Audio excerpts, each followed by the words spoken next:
하나님 말씀 보겠습니다. 신약 성경 마가복음 10장 13절부터 16절까지 보겠습니다. 마가복음 10장 13절부터 16절까지요.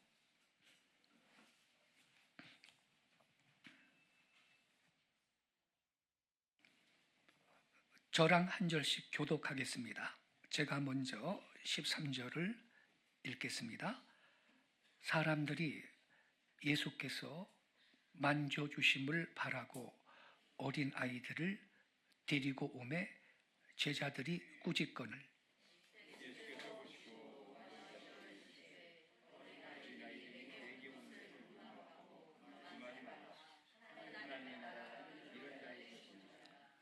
내가 진실로 너희에게 이르노니 누구든지 하나님의 나라를 어린 아이와 같이 받들지 않는 자는 결단코 그곳에 들어가지 못하리라 하시고 그 어린 아이들을 안고 그들 위에 안수하시고 축복하시니라.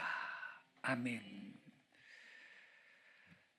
오늘은 어린이들을 위해서 기도하고 어린이들을 중심해서 하나님 앞에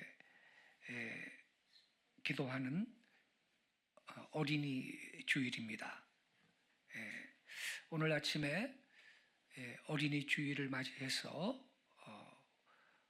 우리 예수님께서는 어떻게 어린이들을 대하셨는가, 또 어린이들에 관해서 우리에게 어떤 교훈을 주셨는가,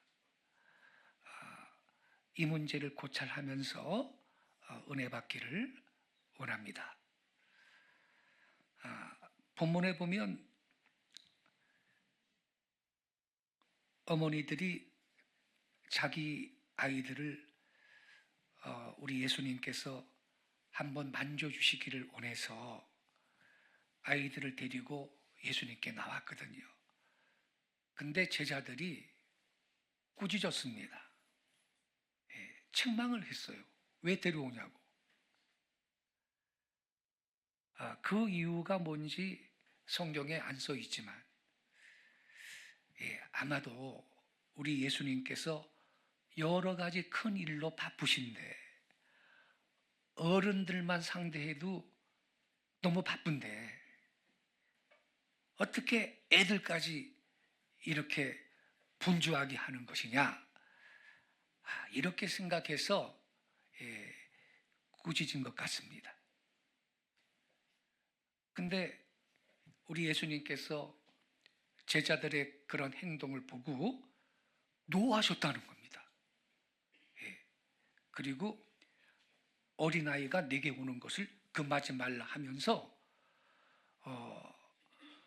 천국에 있는 사람들은 다 이와 같은 자들이다 말씀을 하시고 아이들한테 다 자기한테 오게 하시고 어린이들을 친히 안고 손을 머리 위에 얹고 안수해 주시면서 축복을 하셨습니다. 그리고 계속해서 제자들한테 하시는 말씀이 너희들이 이 어린 아이들과 같이 하나님의 나라를 받들지 아니하면 결단코 천국에 들어갈 수 없느니라, 이렇게 말씀하셨습니다. 여러분, 이 말씀은 간단한 일화이고 간략한 교훈입니다만은 우리 예수님의 어린이들을 향한 이런 태도 또한 이와 같은 교훈이요, 세계 역사에 큰 영향을 끼쳤던 것입니다. 우리 예수님께서 세상에 오셔서 어린이들을 존중하는 이러한 태도를 취하셨고 또 어린이를 귀히 보시는 이러한 교훈을 주셨으므로 어린이들이 오늘날 이 세상에 있어서 사회적인 지위와 법률적인 권리, 이러한 모든 방면에 혜택을 받을 수 있는 큰 영향을 준 것입니다. 실제로 여러분, 예수님께서 이 세상에 오시기 전에 세상 여러 나라, 여러 사회, 여러 문명 가운데 이 어린이들에 대한 태도를 찾아보면 매우 유감스럽습니다. 서양 문화 가운데 좀 그래도 문명한 사회다. 그러면 헬라 문화를 우리가 기억하게 되지요. 지금부터 4,000년 전에 어떻게 그렇게 철학과 예술이 발전이 되었고 과학이 발전되었느냐. 그 헬라는 참 대단한 나라다. 이렇게 칭찬을 하지 않습니까? 그렇지만 이 헬라의 여러 나라 중에 스파르타라고 하는 작은 나라는요, 아예 아이를 낳으면요, 국가에서 검사관을 보내가지고요, 커서 무슨 좋은 운동가나 무슨 전사, 군인이 될 수 있으면 그 애는 그냥 기르려고 하고, 그렇지 않고 뼈가 약하거나 뭐 약질로 생겨가지고 그 애가 커서 뭐 나라에 기여하지 못할 것 같고 국가에 부담이 될 것 같으면 그 애는 기르지 않고 그냥 버려버려라. 그랬던 것입니다, 여러분. 만약에 영국의 유명한 그 아이상 뉴턴 같은 사람이 이 스파르타 같은 나라에서 났다면요, 나자마자 내다 버렸을 겁니다. 왜냐하면 그 사람이 팔싹둥이에요. 10달을 못 채우고 태어났거든요. 그러니 뭐 그 당시에 오늘날처럼 무슨 뭐 인큐베이터가 있는 시대도 아니고 뼈가 제대로 굳지도 못하고 아주 약한데 말이죠.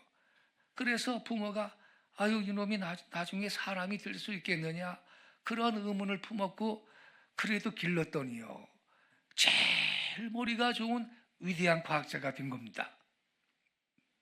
아무튼 옛날에 이 헬라 문화를 볼지라도 그리스 사회에 있어서 이 어린이의 무슨 인격이나 인권이나 생명이나 이런 건요, 형편없는 대우를 받은 겁니다.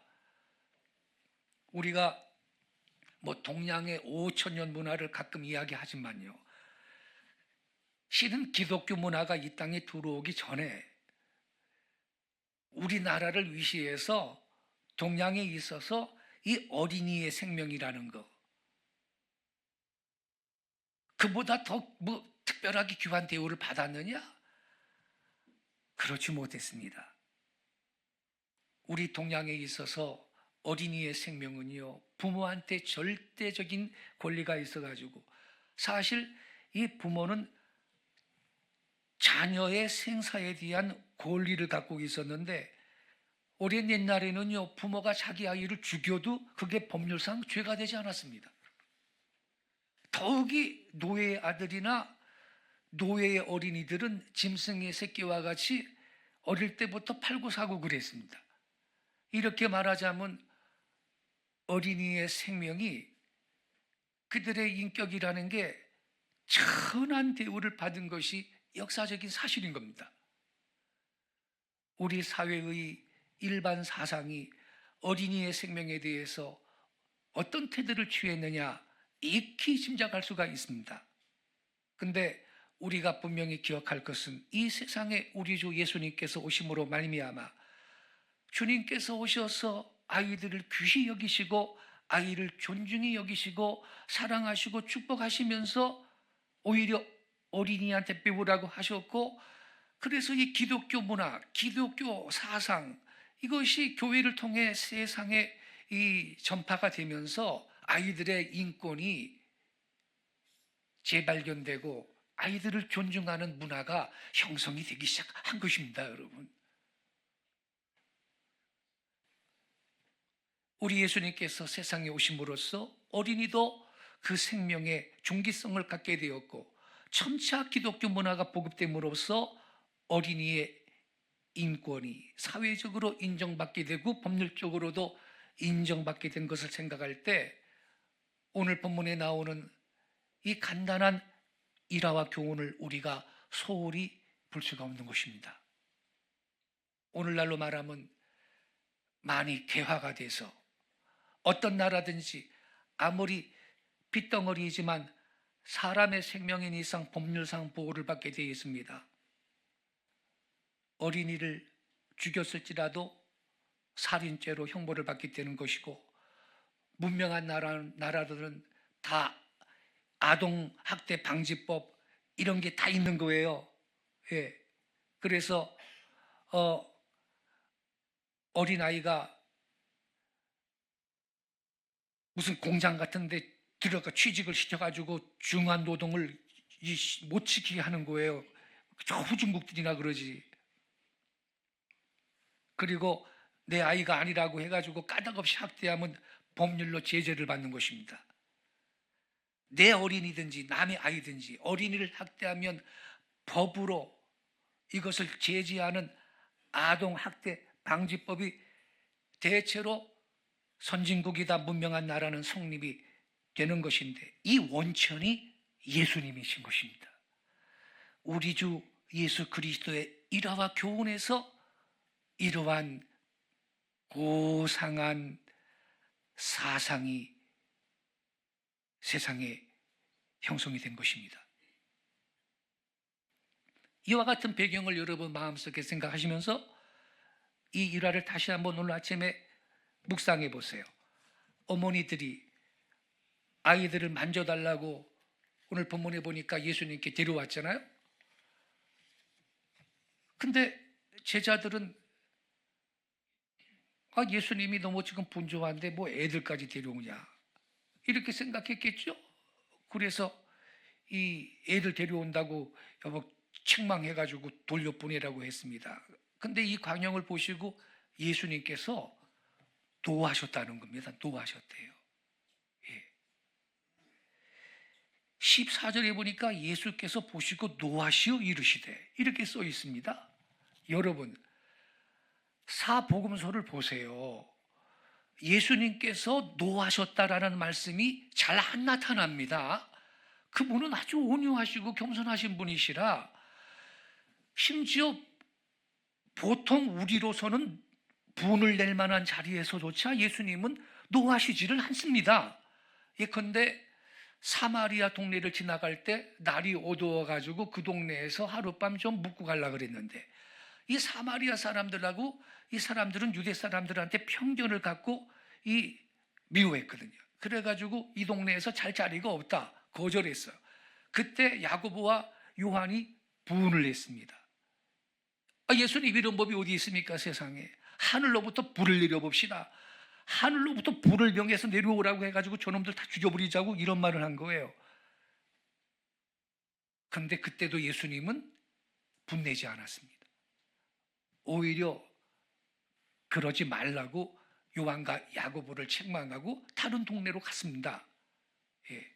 악한 무리들이 예수님을 붙잡아가지고 침을 뱉고 손으로 때리고 그런 능력을 다 당하시면서도 예수님께서 분내지 않았습니다. 한마디도 대답하지 않았습니다. 오히려 그 사람들이 알지 못해서 그러하니 그 사람들의 죄를 용서해달라고 기도하셨습니다.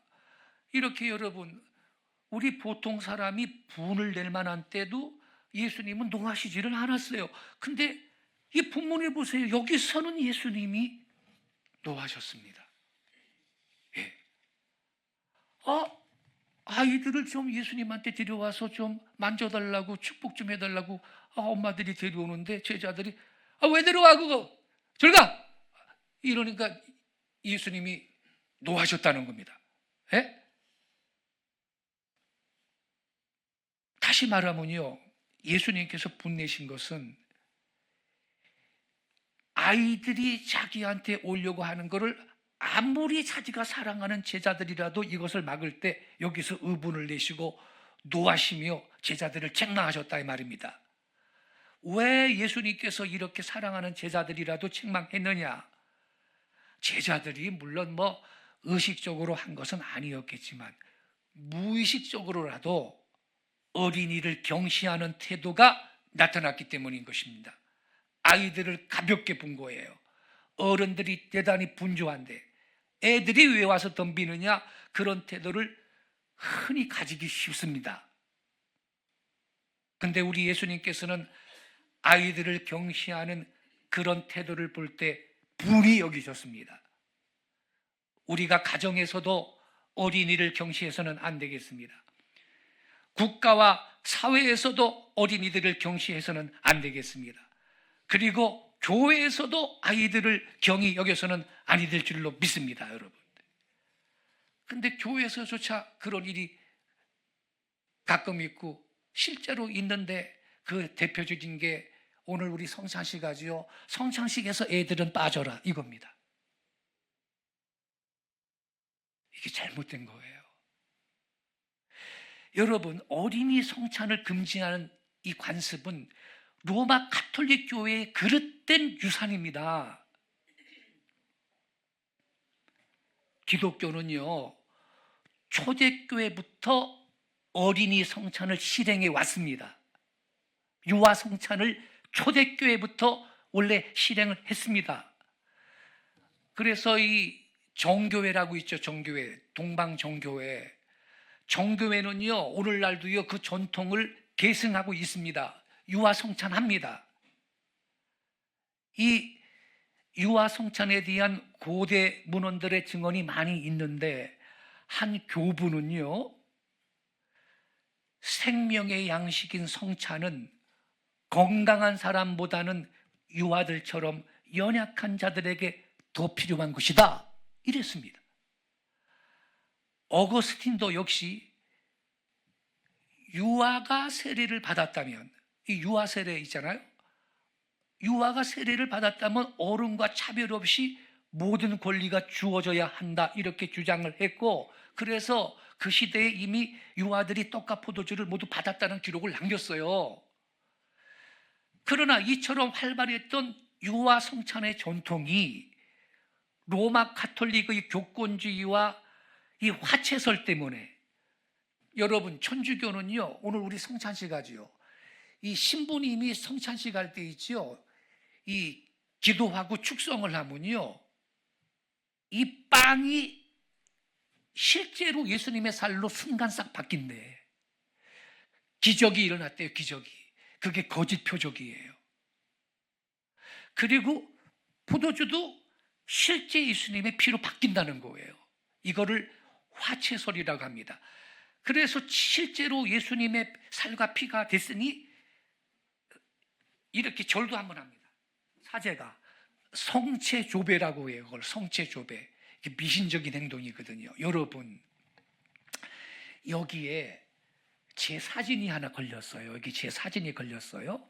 그러면 제가 이거는 납니다. 그러면 이 사진이 내가 된 겁니까? 아니죠. 예수님이 너희는 이 떡을 받아 먹으라, 이 떡은 나의 몸이다, 그랬으면 그게 예수님의 몸이 된 겁니까? 그 가톨릭의 해석을 삐딱하게 한 거예요. 그래서 화채설을 만들어 놓은 거야, 화채설을. 그런데 이제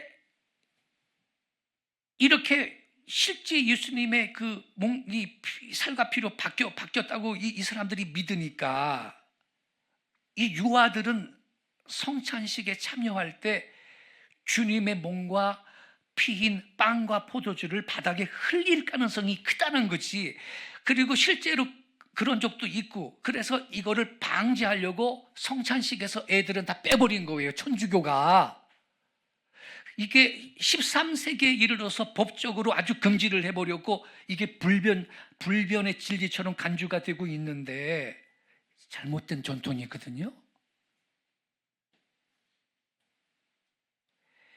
영남신학대학의 김명실 교수가요, 유아 세례자의 성찬 참여의 권리라는 논문을 썼는데, 유아 성찬의 필요성을 이렇게 강조를 하고 있어요. 몇 줄만 읽어드릴게요.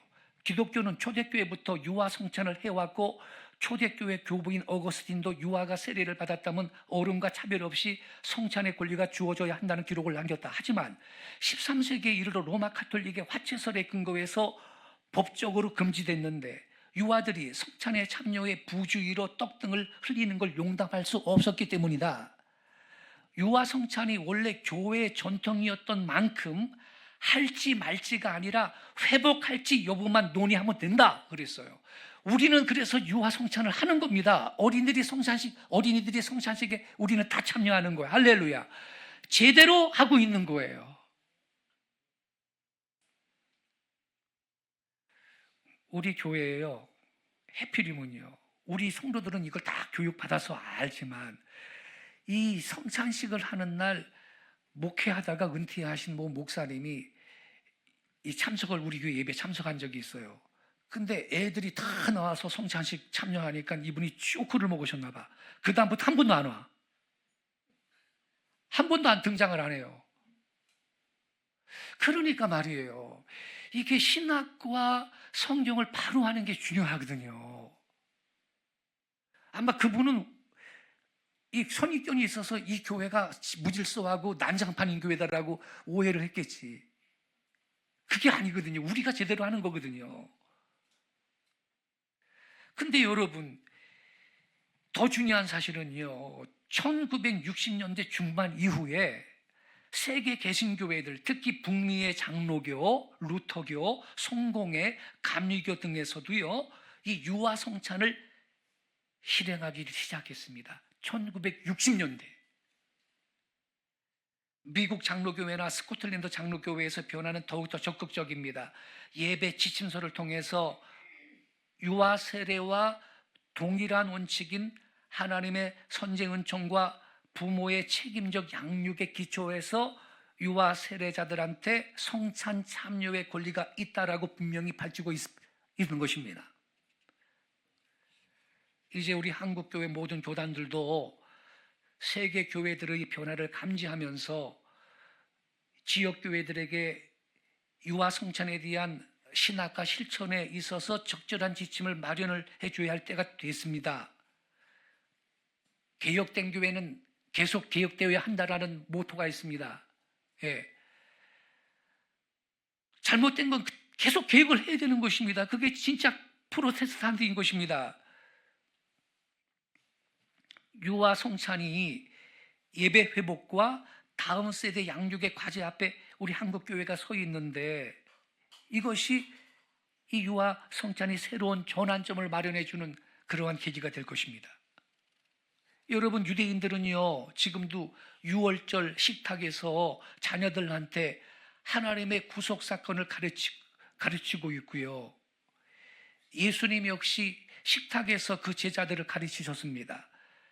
기독교 신앙의 어린이들도 주님의 식탁 앞으로 나와서 주님의 진리의 말씀을 함께 맛보고 체험할 수 있을 때 보다 온전하게 그리고 자연스럽게 신앙의 전수가 그때 일어날 것입니다.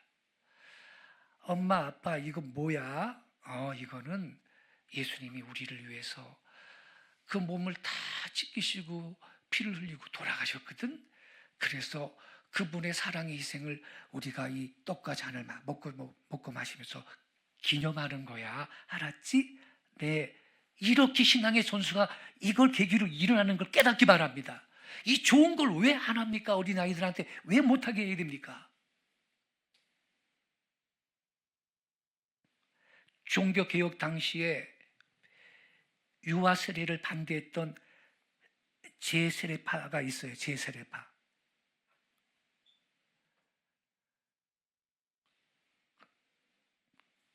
사실 이 유아 세례가 침례교는 그래서 유아 세례 지금도 안 합니다. 성경에 없는 걸 왜 하느냐?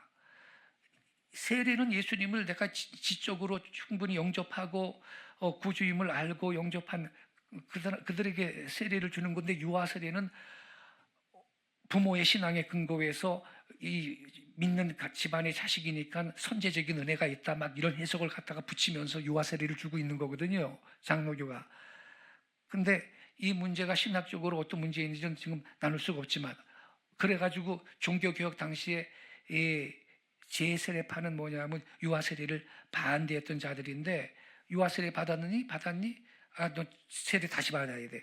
그래 제세례파인데, 이 제세례파가 이 개혁주의자들이 유아 세례에 대해서는 뭐 하나님의 무조건적인 선제적인 은총 이걸 운운하면서 이 유아 세례 주고 있으면서도 왜 그러면 유아 세례 받은 애들한테 성찬식을 못하게 하느냐?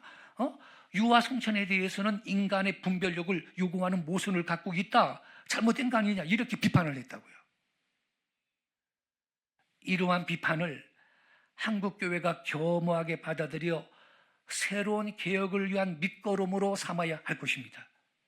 로마 가톨릭 교회의 교권주의와 잘못된 이 화채설의 잔재인 유아 성찬 금지는 당장에 배격해야 할 그릇된 전통인 것입니다. 그리고 실제로 유아 세례와 관계없이 예수님 앞에 나온 모든 어린이들이 성찬을 받을 수 있게 해야 하는 것입니다. 어린아이들을 성찬식에서 소외시키는 것은 여러분 예수님의 뜻이 아닙니다. 그것은 미신적인 화채설을 신봉하는 로마 가톨릭의 그릇된 유산이에요. 조속히 청산해야 됩니다. 예수님이 누가복음 18장 16절에서도 이렇게 말했어요. 어린아이들이 내게 오는 것을 용납하고 금하지 말라. 하나님의 나라가 이런 자의 것이니라 그랬어요. 여러분의 이해를 돕기 위해 한 가지만 더 말씀드릴게요. 가정을 예로 들어서 생각해 봐요. 가정에서는 일반적으로 가사와 재정을 책임지는 부모님이 있는가 하면 독립적인 생활 능력을 갖추지 못한 어린이와 청소년들도 있지요. 가족 구성원 간의 능력과 역할의 차이가 있지만 모든 가족들은 한 가정을 이루고 있습니다. 음식을 먹어도 온 식구가 같이 먹어. 부모님들은 먹고 자녀들은 먹지 않는 경우는 없는 거예요. 온 가족이 함께 잔치집에 간다고 쳐요.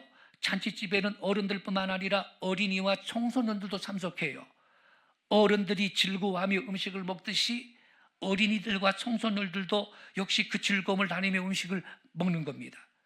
이처럼 공예배에는 세례를 받아 입교한 어른이나 유아 세례를 받은 성도나 누구나 참석해서 하나님께 대한 감사와 기쁨을 누릴 수 있어야 하는 겁니다. 아이들도 어른들처럼 선포되는 하나님의 말씀에 참여해야 하고 주님의 살과 피를 나누는 성찬의 의미에도 참여해야 하는 겁니다. 언약 가운데 있는 어린이들이 성찬의 의미에 참여하는 것은 지극히 당연한 것입니다, 여러분. 그래서 이 교회에서 어린이를 경하게 여기는 이러한 모습이 성찬식에서 어린이들을 소외시키는 여기에 지금 존재하고 있는 겁니다, 여러분. 이거 빨리 개혁해야 합니다. 여러분, 아무리 어린 아이들이라 할지라도 예수님께 나와야 복 받습니다. 아멘이시죠? 우리가요, 어른들을 잘 인도해서 예수님께 그들이 와가지고 회개하고 새 사람이 되는 거 귀한 일이죠. 그러나 어른들이 예수님 앞에 나와야 복을 받는 것처럼 어린이들도 예수님 앞에 나와야 복을 받습니다. 어른 한 사람을 인도해서 예수님 앞에 나오면 물론 그분이 남은 인생을 이 믿음 생활하면서 하나님 앞에 좋은 일도 많이 할 것이지요. 귀하죠. 그러나 기왕이면 한 사람을 어른이 아니라 어릴 적에 그 아이를 하나님 앞에 인도해서 어릴 때부터 말씀을 깨닫고 하나님을 아는 지식 가운데 성장을 하고 그래서 바른 마음과 습관과 인격을 양성해서 일생 동안 하나님을 공경하고 깨끗한 생활을 하면서 그의 일생을 교회와 국가를 위해서 쓰임받는다면 이게 얼마나 더 귀한 일입니까, 여러분? 어떤 분이 이런 말을 했습니다. 우리가 전도해서 한 사람의 어른을 구원했으면 한 사람을 구원한 거다. 그러나 어린이를 구원했으면 한 평생을 구원한 거다. 할렐루야. 어느 게 더 귀한 겁니까, 여러분? 한 평생이죠, 한 평생. 여러분, 어린이도 예수님께 나와야 되는 거 우리 잊어서는 안 돼요. 어른들이 예배당에 오는 것도 귀하지만 어린이들도 꼭 어떻든지 잘 인도해서 주일학교로 나와서 예수님의 축복을 받게 해야 되겠습니다, 여러분. 나중에 하나님께서 우리 교회 땅을 한 1000평 주시고 예배당을 새로 짓게 하면 예배당의 지하에다가 키즈 카페를 아주 최첨단으로 만들어 놓고 동네 아줌마들 애들 데리고 다 와서 교회에서 애들 놀게 하고 커피도 마시고 라면도 끓여 먹고 그러면서 교회 문턱을 갖추고 싶은 마음이 있습니다. 할렐루야. 예. 그렇죠. 여기 컨테이너 박스 방방 놀이방이 얼마나 유용합니까? 동네 애들이 교회 안 다녀도 오잖아요, 가끔. 여러분,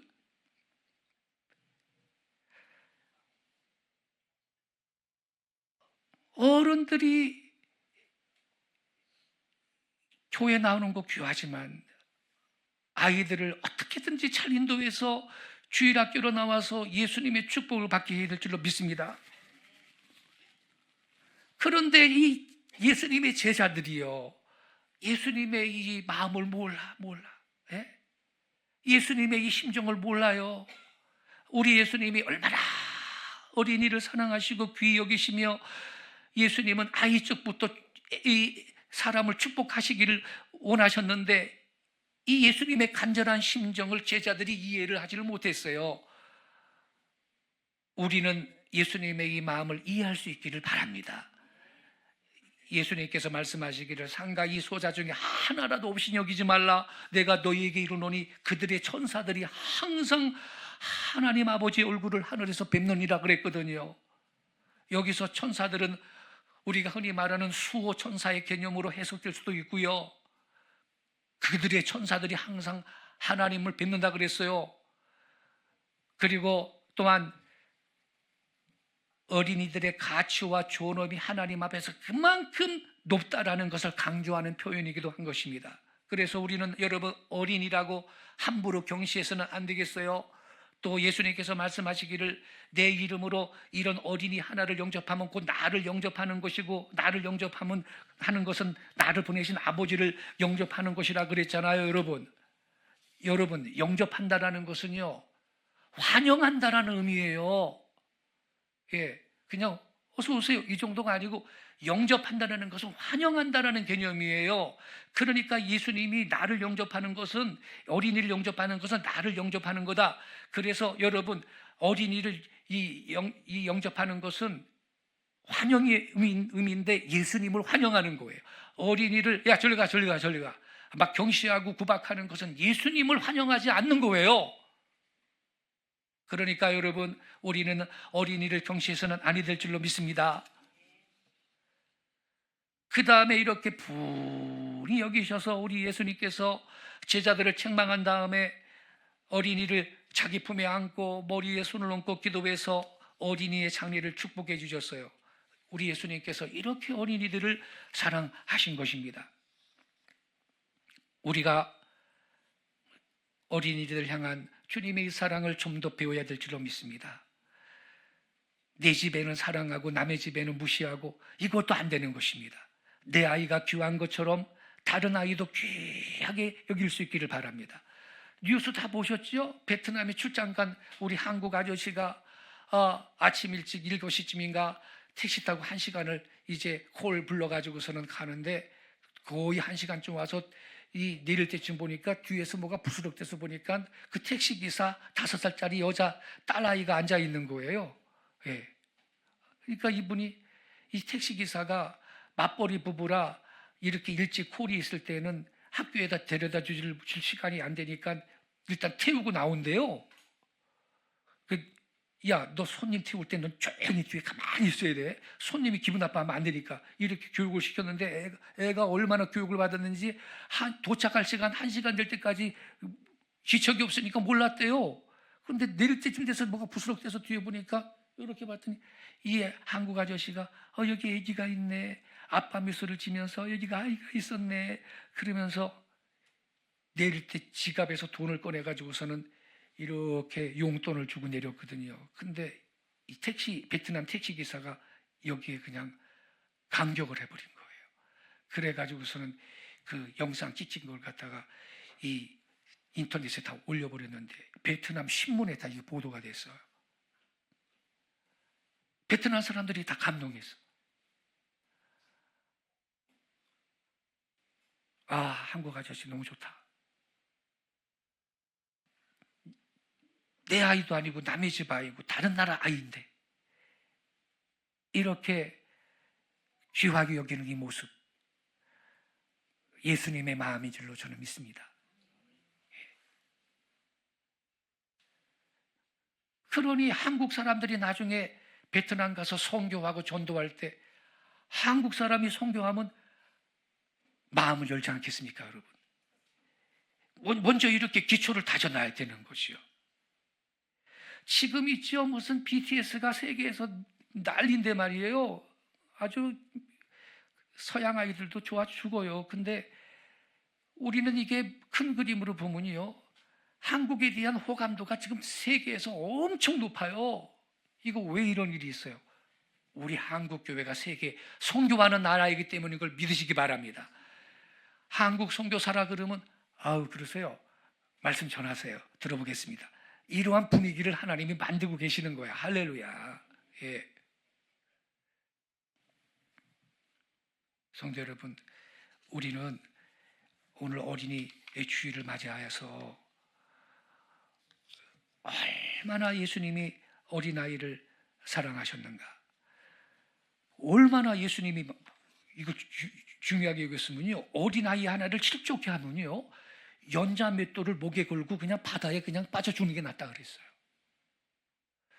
그러면 어린아이를 어떻게 그렇게 실족할 수 있어요? 막 언어폭력 막 구타를 하고 말이죠. 애가 막 죄를 짓게 만들고, 이게 실족해 하는 거예요. 우리가 그런 일이 없도록 주의해야 되겠습니다.